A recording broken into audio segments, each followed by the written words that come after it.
Hello, my name is Rafael Solorio, and this is Adir Orantes, Itznami da Mesa, Luis Hernandez, Nicole Pina, Rafael Solorio, Siraj, and Zohab Haroon's presentation on quality versus quantity education incentive to help reduce adolescent pregnancy and ease the poverty trap.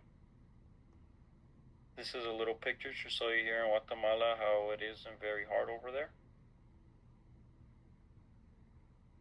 So, breaking the cycle, rural Guatemala faces high adolescent pregnancy and school dropout rates. Structural and financial barriers limit access and school attendance. A proposal is conditional cash transfers, also known as CCTs, and its national and international efforts. Conditional cash transfers increase attendance. International, it's more opportunities. Mexico, the Honduras PRAF program. And this CCT programs linked to school attendance, cash incentives for families that keep girls enrolled in schools have been shown to increase school attendance and delay marriage and pregnancy by reducing the economic pressure that drives early marriage or dropouts due to financial need. Expand comprehensive sexuality education, also known as CSE, and reproductive health services in schools. Evidence shows that teaching these significantly reduces teen pregnancies by equipping adolescents with knowledge about contraception, consent, and healthy relationship. Rural areas often lack access to these services. Provide re-entry and support programs for adolescent mothers. Facilitate school re-entry policies and support services for girls who become pregnant so they can continue their education rather than just dropping out permanently. Providing childcare, flexible scheduling, scholarships, and counseling can help also break the cycle for adolescent mothers, often from rural low-income backgrounds such as the Guatemala like we're talking about.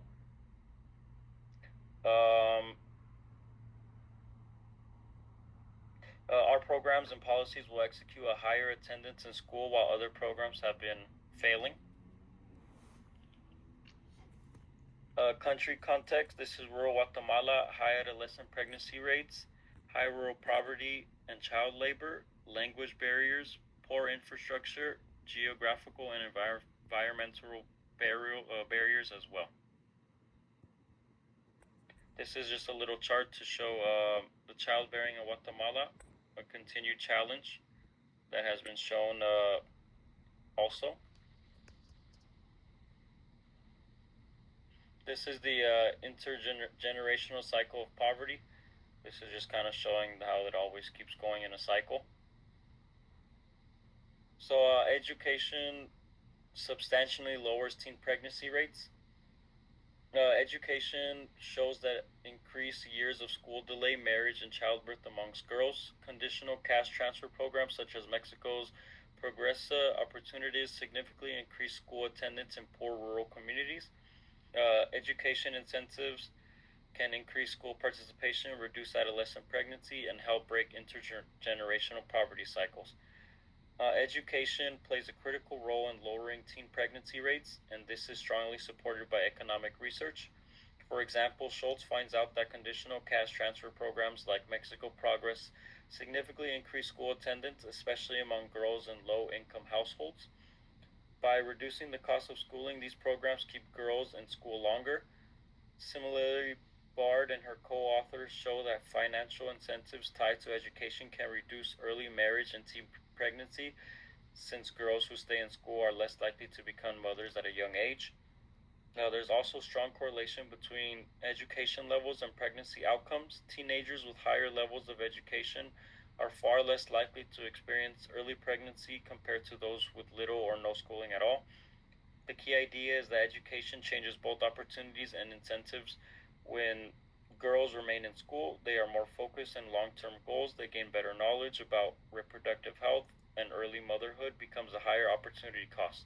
So overall, increasing access to education, especially through targeted incentives, not only raises school participation, but also plays a major role in reducing adolescent pregnancy and breaking the cycle of poverty. Policy intervention. This ages this is gonna be primarily for girls ages 12 to 17 in rural, high poverty, indigenous areas. Monthly transfers are going to be 100 to 700 quarts per child delivered to households through mobile banking. Conditions is 85% attendance proficiency exams.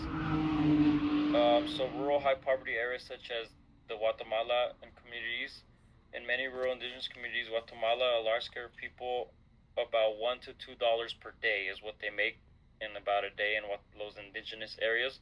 That translates to roughly $30 to $60 per month for a typical household. That's often for about 4 to 6 people.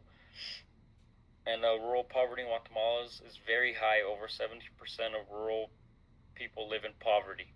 So that's also very, very high. The proposed intervention aims to reduce adolescent pregnancy and early marriage while increasing educational attainment in rural and low-income areas, addressing the interlinked challenges of poverty, low school enrollment, and social barriers. These policies combine economic incentives, education, community engagement, and legal enforcement to create a holistic approach to adolescent empowerment. Implement structure. This is implemented by Guatemalan government, Ministry of Education, and Ministry of Development. Complements reduction in structural transportation barriers, remove financial schooling barrier, community-based mentoring, and school-based services in indigenous languages as well.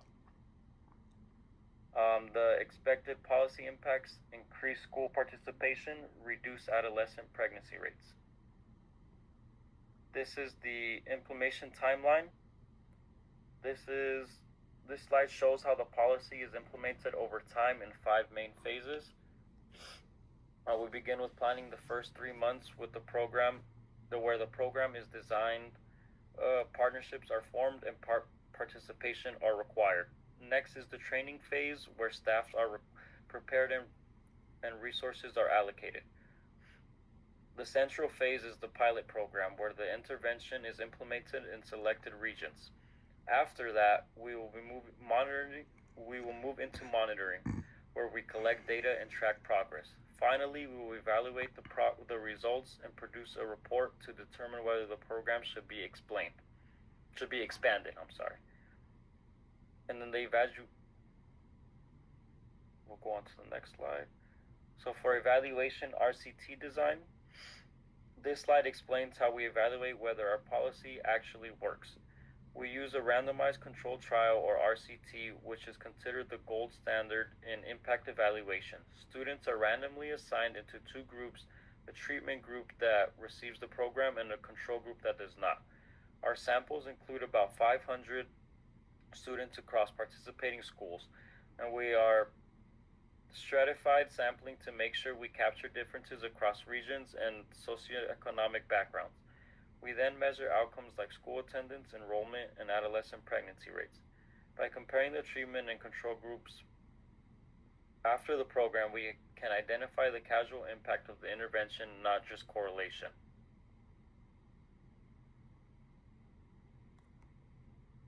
These are the barriers for policy success. There's culture reviews, corruption, weak enforcement, geographical and environmental barriers, sustainability, and exclusion.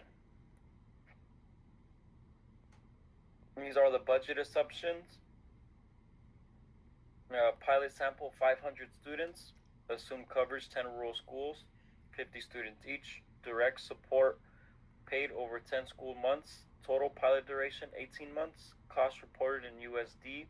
Estimate reflects a pilot RCT, not national rollout. And the budget is for a small pilot program, not for all of Guatemala. We expect the total cost to be about $300,000.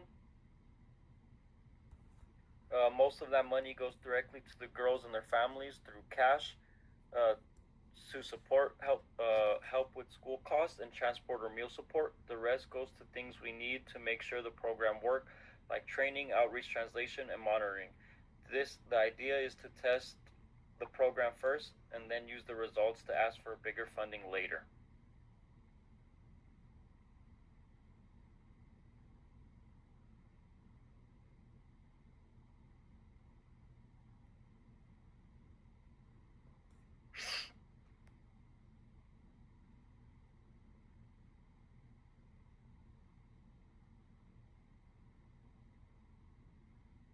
And this is legal constraints and safeguards. So PINA 20, minors and reporting duties. These are all the just constraints and safeguards. We have our legal details. Minors, PINA gives adolescents special protection. School health staff may have reporting duties. The data law 57 2008 protects sensitive data. Attendance, pregnancy records need restricted access.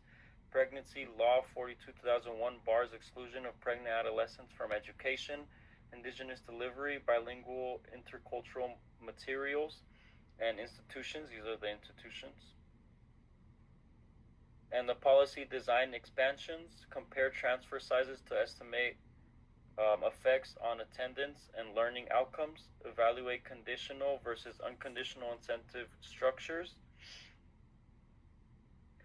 test outreach modules addressing rural and language barriers, assess marginal impact of mentoring interventions, examine implementation in Mexico considering CTT infrastructure and fiscal constraints. These are our references. And thank you so much for my presentation.